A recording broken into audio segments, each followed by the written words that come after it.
আজকে লোকমশাইয়ের জন্মদিন 5ই জুন। তো আমি সকাল থেকে কিচ্ছু অ্যারেঞ্জ করে রান্না করে কিচ্ছু ভালো মন্দ খাওয়াতে পারিনি, কারণ আমার শরীর খুব খারাপ ছিল।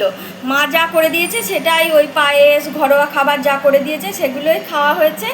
তো সন্ধেবেলায় একটু ঠিক লাগছে, শরীরটা একটু ঠিক হয়েছে। তো ও যেগুলো পছন্দ করে সেগুলো ওকে রান্না করে দেওয়ার চেষ্টা করছি। ছোট্ট, খুব বেশি কিছু পারলাম না।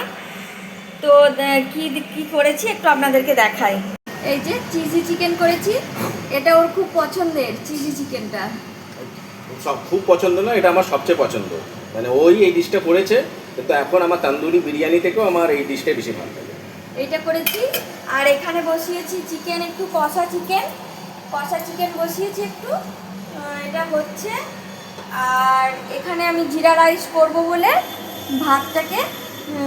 চালটাকে ভাত করে নিচ্ছি, তারপর জিরা রাইসের ফোড়নটা দেব। তো এই তো এইটুকু। আর মিষ্টি পায়েস এইসবই। তো এইটুকু দিয়ে আজকে আমার লোকমশাইয়ের স্পেশাল ডেটাকে আরও স্পেশাল করার চেষ্টা করছি। ধন্যবাদ।